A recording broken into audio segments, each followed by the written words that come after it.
I think it was in Edmonton, you had to go online and reserve a picnic table where you could drink your booze. So you reserve it from the local council. Yeah.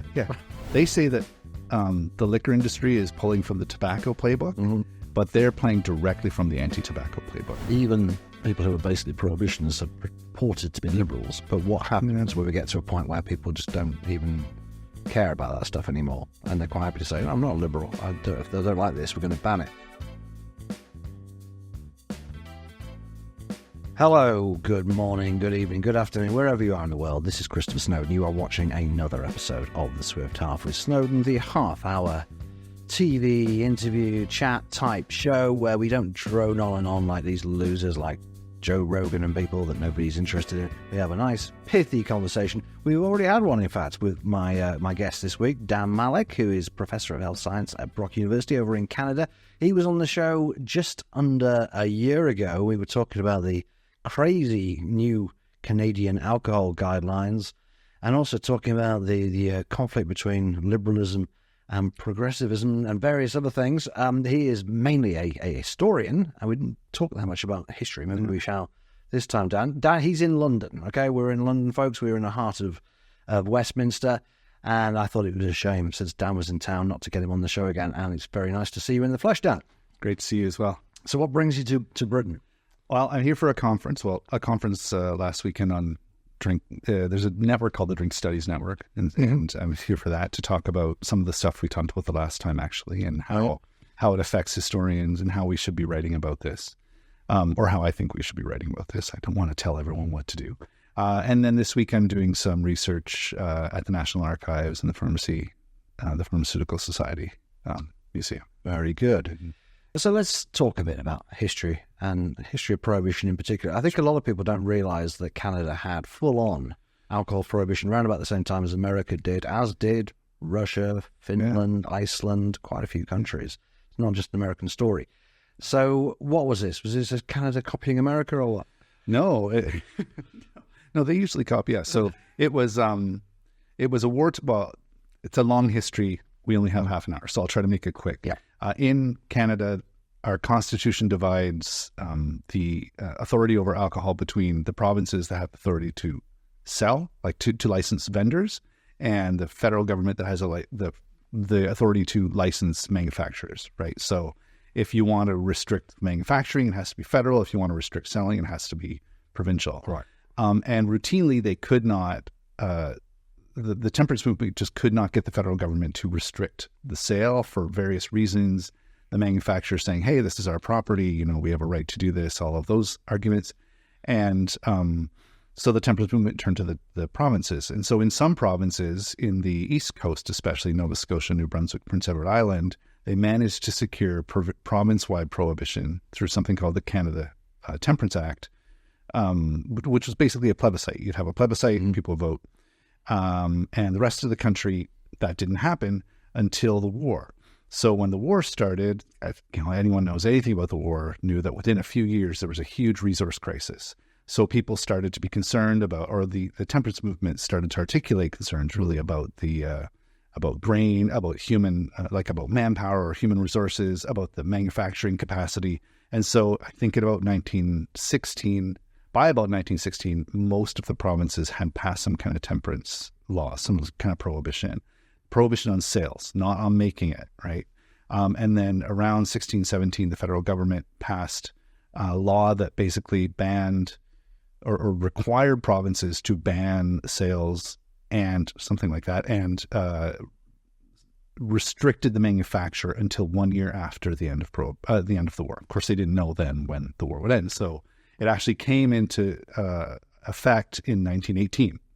And then 1 year after, some of the provinces, like Quebec, for example, which really didn't get behind it ever, rescinded it right away, created a public, like a provincial liquor control board where you would buy your booze, but allowed wine and some beer to be sold in corner stores. And then basically it went roughly west to east. So in 1921, British Columbia rescinded theirs. So right after the war, most provinces had a plebiscite again, and they agreed to continue prohibition. But then the province I'm in, 1927 in Ontario, it ended and they created the Liquor Control Board. So that's where we get, if anyone's been to Canada or anyone's in Canada right now, they know every province has weird liquor laws, and that's where Ontario's weird liquor laws began. Well, not where they began, but where they were sort of firmed up in this provincial agency. Which was the last province to repeal? Prince Edward Island in 1948. Really? Yeah. Wow. So, and in fact, they have this really funny. As I had a friend who lived in PEI for school, for university, and she said there was a speakeasy in Charlottetown, the capital, until I think late 90s, early 2000s, and it was the thing. Everyone went to the speakeasy, even though It was legal. It was legal, right? But it was just this thing, right? I mean, I've been to towns where there are speakeasies or after-hours clubs and things like that, which are not legal. But this was kind of like almost this cultural thing that everyone pointed to as like, this makes us unique. So, okay. It doesn't sound as if Prohibition went terribly well from that. no, well, this is the funny thing, especially in the eastern provinces in Canada, the East Coast, or what some people call the Maritimes.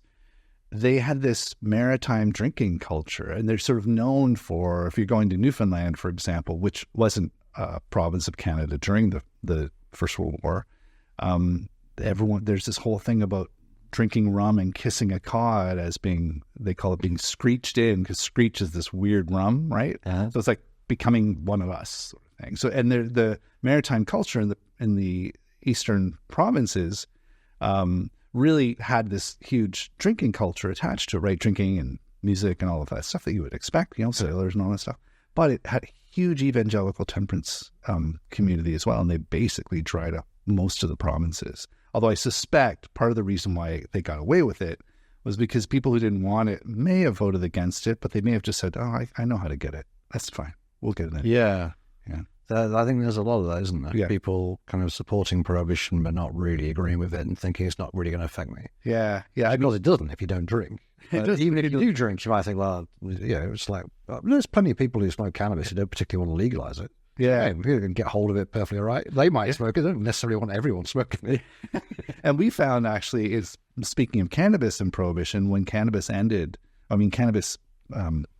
Prohibition ended in Canada, a lot of people still went to their guy, right? It's like I would speak to friends of mine that I knew smoked, and I said, so are you going to the store, the provincial store, or the legal store? Like, no, I go to my guy. If that's what they would say, like, I got my guy. Yeah, right. Right. Well, you can see that very clearly in the data, Yeah. because Statistics Canada has a really good cannabis portal Yeah. online. Yeah. And we were there. I was there, I think, about a year after it was legalized nationwide, 2019. I was there with the BBC and some MPs to see how it was working out.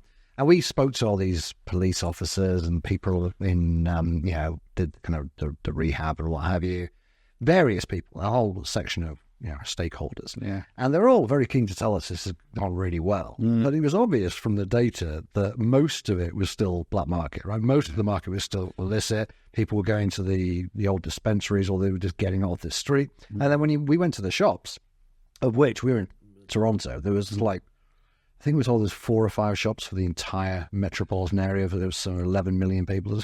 It's like, it's clearly not, yeah, good. I'm pleased to hear it has. But there was clearly an undersupply of the shops. The shops themselves are really sterile. The weed in there was really expensive and horribly packaged to try and put you off it. So it's no wonder people just carried on buying it, because they weren't going to get in any legal problem from carrying on buying it from a guy, right? Yeah, I mean, so again, there's these two elements of consuming, right? One is being where you purchase it, and one is where you consume it, right? So when cannabis was legalized, they kind of took the worst of alcohol and tobacco laws and put them together, right? So you couldn't consume it in a public building, right? Like, so you couldn't have a licensed premises like you would have a bar. Because of the smoking ban. Because of the smoking ban, that's right. And you couldn't consume it outside, say in a park or something like that, because that's just, that just wasn't a thing. Yeah, and you can't drink outside most of the because you can't drink outside. Although now many municipalities are reconsidering that. So we've had the post-COVID and during COVID, this real hand-wringing about, oh my goodness, we're letting people drink in the park. So, you had a temporary exemption for this during COVID? We did, and and that was municipal. So in some provinces, the provincial government had to pass a law to permit municipalities to do this. And so in other provinces, they already had this rule. And places like Vancouver, which is, if you've been to Vancouver, you know that people smoke weed all the time, everywhere. So it's a very legal, that's a bit of a characterization, but or a mischaracterization, but it's legal. And so there's a liberal sort of sense of where you can consume things. So North Vancouver and Vancouver started to allow drinking in public parks, but they had, and Edmonton, Calgary, a whole bunch of cities did. They even had these weird laws, right? So I think it was in Edmonton, you had to go online and reserve a picnic table where you could drink your booze. So you reserve it from the local council. Yeah. And a few of them had this. For me, it's usually a spontaneous thing, drinking in the park. Right. Yeah. So, but then what they also did was said, if there is a like these licensed picnic tables, and no one's sitting at them, you can sit there and have a drink. So it was kind of like they're trying to be overly restrictive, but then they're like, oh, who's going to police this, right? Like you might once in a while have a cop coming up going, you got a license for that beer. Yeah, but they don't. But we don't, right? It's not like we needed a license to carry beer anymore. We did in 1927 to buy it. So it was they were trying to do this sort of control mechanism, but I think everyone was half-hearted about it. You know, the people, it's one of those things where you create this rule like a speeding limit, right? Where you can go over the limit, but if, something happens and you were going over the limit, then you were going over the limit. Do you know what I mean? Like normally they wouldn't stop you. So you've got someone drinking in the park and everything's fine. And then people start getting in a fight or something, which rarely ever happened because of booze, although everyone thought that would happen. And then you could kind of look at how legal what they were doing was. Yeah. So it kind of keeps people in check because the cops can bust you if they want to. Yeah, it internalizes controls, right? It's very much something that we've been doing for decades, at least, if not hundreds of years. But I'd say decades. So going back to the alcohol prohibition for a minute, did Canada have its equivalent of Al Capone or its Valentine's Day Massacre, or was it much more modern Canadian? No, we did. I mean, the end of the whole Prohibition period, it sort of went like this. Federally, as soon as that wartime law ended, even I think a little before that, you could start manufacturing again. And in Ontario, wine was never, making wine was never illegal because they were trying to nurture the wine industry. Do you have much of a wine industry?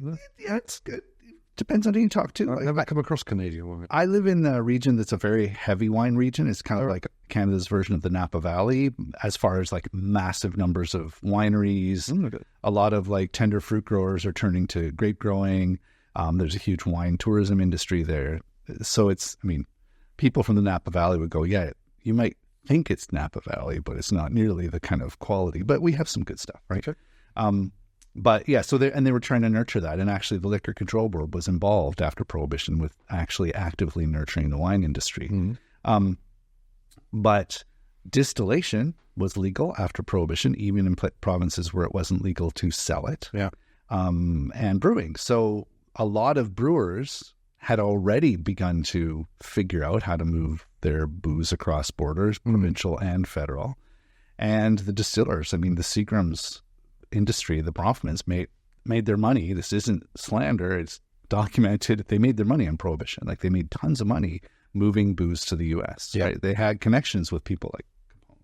Right. And we did have our own gangsters, like our own illegal vendors and gangs and stuff like that. But we were also a big provider. What was the political justification for allowing the production when the sale was generally legal? I think it was just at the federal level they were seeing. The temperance people must have hated that, right? Oh, yeah, of course. Federal, it was really hard to get federal laws passed. Part of it, and I don't know how much of this was the fact that in Quebec it was hugely politically unpopular, and Quebec was a large population, so a party's fortunes could rise or fall on having some support in Quebec.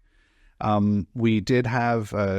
they were nurturing industry, right? So nurturing industry in whiskey production, for example, and in beer production. So, what are you going to do with all this grain we're growing? So there was a huge, like the multiplier effect of the liquor industry was something they were concerned about. You're getting these maltsters, these farmers are not having a market for their grain, right?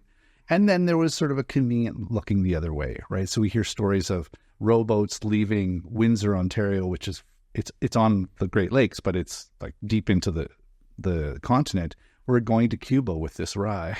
We're going to Cuba with this rum. and then they come back a couple hours later empty, right? So, and again, for a while, customs didn't care because they knew what was happening, but policing the U.S. laws was not their job. That problem. Yeah, they did get an arrangement with the provincial or the American government managed to convince the Canadian government to crack down on this because I can't remember the reason. There was some other kind of, it was part of a bigger deal that they made about cross-border relationships, but it's still a lot of stuff, especially on the coasts. I mean, you could get stuff heading down the coast, and even, I mean, we have islands off of Canada, Saint Pierre and Miquelon, which are French, right? So it wasn't illegal there. So sending stuff to Saint Pierre and Miquelon was not a problem, right? So there was these little loopholes, like geographic loopholes, and political loopholes that were exploited to the benefit of Canadian manufacturers, especially because in the U.S. it was banned. The manufacture was banned, right? So when Prohibition was coming to a close, when the 21st Amendment was being ratified, the Canadian producers were like just sitting. They were sitting on the border, ready to. They're ready to go because they had the capacity because then they could sell it, but no one had time to make it. That's right. I mean, you have to kind of, usually, whiskey you would need to sit in barrels for a bit, right? But that was kind of the last hurrah for the Canadians on this particular enterprise. It was still a pretty big business, right? But yeah, I mean, then we see multinationalism growing, but still, Canadian whiskey, Canadian Club, all of those were and still are fairly iconic brands. And there were a few big distillers who were picking up, like the Seagrams especially. Seagrams Group was just picking up brands around the world. Bringing the temperance movement to the present day, let's go back to these guidelines. Temperance movement anymore. Of course not. So the guidelines, folks, if you didn't see the last episode, I haven't read about this. The recommended guidelines from the CCSA, which stands for the Center for something substance. Canadian Center for Substance Use and Addiction, CCSA. They said that the not even the safe level, but the safe-ish level to have 2 drinks. Yeah, a week. 2 drinks, 2 standard drinks a week. 2 not very big drinks a week. No, like 12 ounces of 5% beer. Yeah. Right? So that's not a lot. And you were one of the few people in Canada actually publicly saying this looks a bit shifty, which is not really your job as an historian, but there's nobody else really doing it, right? Well, the thing about, for me, when I read the strange thing, I don't know, tell me if this normally happens, but a big think tank puts out a report for public consultation, like kind of crowdsourcing your science in August of 2022. And I was actually heading off to go drink with a bunch of my colleagues, and I read this thing, and I just kind of saw the temperance movement all over it. I saw the language of temperance. I saw the distortions that are used by people who want to kind of misrepresent evidence. And I'm a historian, but I do I understand a bit of numbers. Like, not a lot of historians are really good number people. So I looked at this and went, oh man, and I just started swearing up and down with my friends. And they said, maybe you should do something about this. Well, yeah, I'm going to write about this, right? So then I spent the next 6 months kind of writing and talking to media. And then in 4 months, something like that. And in January, they released the final report, and then they did another big media blitz. And then places like the British Columbia Public Health Unit picked up on it and started their own campaign based upon this new distorted data, right? And as you know, there's a few people in British Columbia, at University of Victoria especially, who are very actively pushing this, just what I call distorted. Yeah. So when you say a campaign, you mean like a public-facing advertising campaign? Yeah. Do not drink more than 2 small beers a day. Posters, bulletin boards, like the bus shelter ads, huge. It was called, the campaign's name was The Proof. The Proof. And yeah, ironic. Yeah, exactly. I mean, they like those clever word usages, right? And they doubled down on this evidence of, alcohol causes cancer, and alcohol causes heart diseases, stroke, and all of that stuff. That's the causation, that word cause is really problematic, right? Because some evidence shows it can increase your risk, but like when you talk about something like breast cancer, risk factors in breast cancer are complicated, right? It's not just like if you have too much beer, you're going to get breast cancer as a woman, right?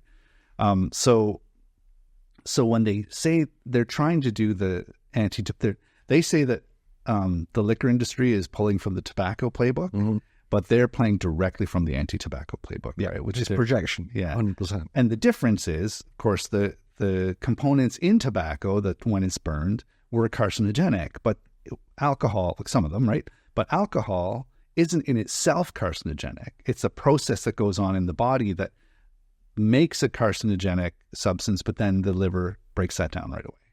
Unless you drink a lot. Unless you drink a lot. Have a lot of it. Which is more than 2 drinks a week. Yes. Yeah. And so the question is really, what's a lot, right? Right. And I'd be genuinely interested to know what it is. As a drinker, I'd quite like to know what a genuinely dangerous level of drinking is. But you're not going to get it from these ridiculous studies. And I think most people who are drinkers will certainly look at that, 2 drinks a week, but also look at the UK ones, which is essentially 1 drink a day. And just go, well, I mean, I know so many people who drink a lot more than that and they're fine, so I don't trust these scientists. But you were saying in the last interview, which I actually weirdly hadn't really thought of, is some people, members of the public, do see these adverts and go, oh my God, I'm killing myself, I'm going to get cancer. It really worries a lot of people. And I had a lot of people reach out to me, and I even have family members. The reason I started the second kind of phase of this is a family member to me said, tell me why I shouldn't be worried about this. I feel like I'm drinking too much. I said, well, if you feel like you're drinking too much, that's one thing. But if you look at their numbers,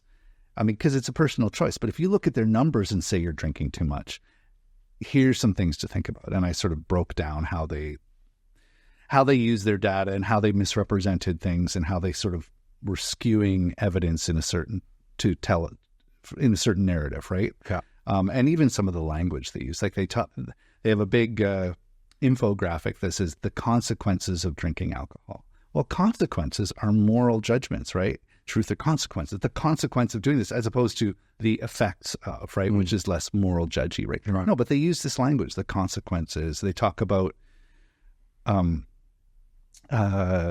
of the things they say that's really spurious, and they even contradict it in their own report, is that if you drink more than 7 drinks a week, radically increases your chances of getting heart disease and stroke. And there is no radical increase at all. I mean, they decrease, if anything. Well, so what they've done in their final report is there's a sort of a table for men and for women, and it lists these different illnesses, and they only looked at things that will kill you, right? So they didn't look at things like mental illness and stuff like that, which can kill you if someone kills himself, but they were looking at things that have a direct relation to death. Mm-hmm. Of course, we all die, so everything has a direct relation to death. But anyway, well, that's philosophical stuff aside.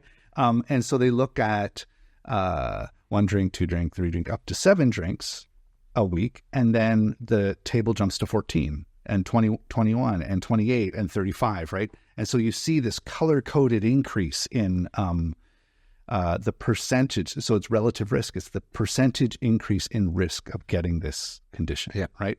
And up to 7 for women, it's alcohol's a little more protective for women than for men. Up to 7 drinks a week, you still have a decreased likelihood of getting ischemic heart disease and stroke. You have to drink a lot. I mean, a genuine lot before you see an increase in heart disease. Right. So remember, they say over 7 radically increases. So the next column is not 8, it's 14. Right. And at 14 drinks a week, the number goes up to, I think, 5%. So it's a 5% increased risk between -7 or -5 and +5. Now, I don't know what radical means. Yeah. I do know what it means, but that is no radical increase. But they're using this kind of language, right? And so they're using blood red coloring on the higher percentage increase. They're looking at things like liver cancer, and they're saying 1 drink a week actually does increase your likelihood of getting liver cancer, and that's just doesn't make any sense, because what happens is your liver's pounded by a lot of alcohol. But I think what they do is extrapolate backwards. Yeah. And say if 20 drinks a week increases your likelihood this much, then, let's just project. Yeah, because you have to, because just not enough people only drink 1 drink a week to study. Not to mention, the other thing is they average it across weeks when someone could go on a binge once a month and their liver won't be able to process that alcohol very well. If you're just like pounding like shot after shot after shot and then not drinking for a month, and it may actually increase because you have this carcinogen in your body for longer because the acetaldehyde, I don't know how to pronounce it right, is carcinogenic. Normally the body breaks that down. Right, you can see how that's caused kind of acute harm, is it? Yeah, it's like it's like hot boxing cigarettes, right? It's just sitting there, I don't know, with another carcinogen flowing through the air and you're breathing it in, you're going to increase your likelihood. But the data is just, it's kind of wacky, man. But they are adamant about this. Yeah. And I've spoken to a number of them and they're not like glazed-eyed idiots or zombies or something. They're just like, no, look at the numbers. Like, I don't think you quite understand what we're saying. It's like, oh yeah, I understand what you're saying. Absolutely. And then I've spoken to some of the people who wrote this, and they don't actually understand their report. Like, I would talk to them about some of the evidence that they use. Like, oh no, we use that stuff here. It's like, no, you didn't. I'm like, you don't even know what you said. But not everyone's buying it, but people are paying attention and getting scared. Yeah. And that's what really bothers me, because we do know there is evidence that stress and anxiety and fear and worry can increase health risks, right? So if you're unnecessarily worrying someone, then you're possibly harming them. And that's making them unhappy for no reason. Yeah. Yeah. When we spoke before, I watched it back to make sure we didn't repeat ourselves in there. Okay. We were talking about liberalism and progressivism. And, in this country, people don't really know what progressives are, but I think progressives make it that way, right? They're really not quite disclosing what the difference is between them and liberalism and socialism. But I said in that interview that to date, even people who are basically prohibitionists are purported to be liberals. But what happens when we get to a point where people just don't even care about that stuff anymore, and they're quite happy to say, I'm not a liberal. If they don't like this, we're going to ban it. In the last 12 months in Britain, they've been terrible from this perspective. It's been a really depressing time from a libertarian perspective. Not only have they kind of got away with minimum pricing being a flop in Scotland and presented it as a success, not only have they got away with the sugar tax being a flop and presenting it as a success, in both cases obesity and alcohol related to deaths went up, but they're going to double down on it. We've got this ridiculous scare about ultra-processed food, which is based on nothing at all, really, apart from our best-selling book. And we've got the looming actual prohibition of not just cigarettes, but snuff, cigarette papers, pipes, cigars, everything, every tobacco product, heated tobacco, the whole lot. And that really has been a case of, I'm not a liberal, I don't like it, I'm going to ban it. And we have got to that stage now, weirdly, less than a year since we last spoke, where the government is saying, this is bad for you. We don't care if you're an adult or a child, you shouldn't be using it, and we're going to stop you using it. And you will never be old enough to buy this because it's bad. And at that stage, what do you do? It seems it's been very depressing. Yeah. We've had elements of that. It's not been as strong. It seems to be really, there's something going on here that I knew it would happen. I just didn't think it would happen here first. When New Zealand announced it, I thought, that makes sense. New Zealand's the kind of place that do that. Yeah. But then they saw sense on it. Yeah. And now it's just the UK standing alone. Yeah, I really don't. Yeah, I mean, you tell me, man. I really don't understand this, the sort of bloody-mindedness about this. It's like we just need to stop people. There's an arrogance to it, right? There's this paternalism, this arrogance of just, you're not doing what we're telling you, and so we're going to have to force you to do it. And I don't know where that's coming from. And I don't even know, I mean, it's progressive. I mean, people who, the UK, like you said, you don't really have this idea of progressivism, but I don't even think a lot of people in North America really call themselves progressive. Some in the US do. But there's just this idea of using the mechanisms of public health to help people because they're not able to help themselves. But there's this other thing. And so in my business in health sciences, because I'm actually a historian in the health science department, we talk about the social determinants of health, right? So how housing, education, poor access to food, low income can affect your health. But there's this term, you explain this to me if you can, the commercial determinants of health. This idea that somehow we're all being duped by businesses, and therefore we need to be protected from our own naivete. Or I really object to the use of the word determinants there, because it sounds a bit too determinist. You know what I mean? It's like, no, you have absolute choice to ignore this advert or not buy this product. Exactly. Yeah. No, well, in case of addictive products, I I'll accept there's another argument to some extent. Yeah. But even with nicotine, not so much. People go, well, smoking's terribly addictive. Well, actually, it's nicotine that's addictive. To some people, only about half the people who use nicotine actually are addicted in any real way. And there's so many other nicotine products on the market now that people are kind of avoiding all the alternatives, or they've tried them and don't like them, and they still want to smoke. I think at this point we can say, well, maybe we should just let people smoke, rather than go down this road where historians really do have some evidence to bring to the table of what's going to happen if we prohibit this. Yeah, and so the medical officer of health for the city of Ottawa submitted a few months ago a brief to the federal government about suggesting the New Zealand model of prohibition of tobacco, right? That whole anyone born after 2008 or whatever will never be able to buy it. And I spoke on a radio show with a guy who actually, he does smoking cessation stuff for people who have like cardiovascular disease. So his career is built on tobacco, but he wouldn't admit that. His career is built on smoking cessation, and he's a big anti-tobacco advocate. And let's be clear, I don't like smoking either. I never have done it, and I'd like, if someone wants to do it, go for it, right? Just don't blow it in my face, that kind of thing. But he was adamant. He said the weirdest thing. Because he gave his side, and then I said, well, prohibition doesn't work, and what's going to happen if this goes on is people are going to find a way to get access to it. Not to mention the fact that, so you've got a 15-year-old today who won't be able to buy cigarettes, but when they're 35 and they have a 36-year-old friend who can, it's going to be a meaningless prohibition. But now you've got a 35-year-old person who is not allowed to do something that a 36-year-old can. So it's still on sale in the shops. Yeah, exactly. A very weird kind of prohibition. Yeah, so it's this weird thing where you really think those people aren't going to be able to get it, and anyway. So this guy, he said, well, first of all, he thought I was industry, and I'm like, I'm not. And they like to throw that one around over the walls. Yeah, they do that because they can't imagine anyone except someone who has a financial interest in it would disagree with this. And then he kept saying things like, well, we have no evidence that prohibition doesn't work. This is all theoretical. And I sat there thinking, what? Let me count the ways, right? Yeah. Not only do we have the examples of alcohol prohibition not working, but in my province in Ontario in the 90s, they really jacked up the tobacco tax, and the black market flourished like no one could believe. So when a new premier came in, he dropped the tax, and then the black market was weakened, right? So there's that. Yeah, I remember that.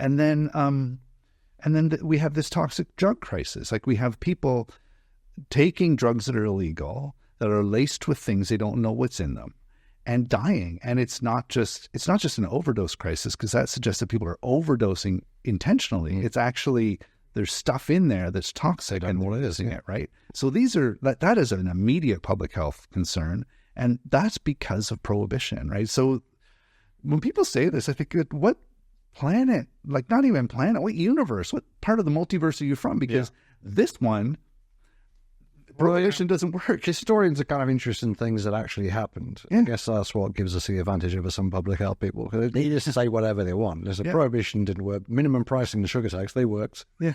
Obesity went up. Alcohol deaths went up. Those policies worked. Prohibition, no evidence it doesn't work. Yeah. Apart from every time it's been tried. Yeah. We're up against our time, I'm afraid. Thank you, folks, for tuning in. We shall be back in a couple of weeks.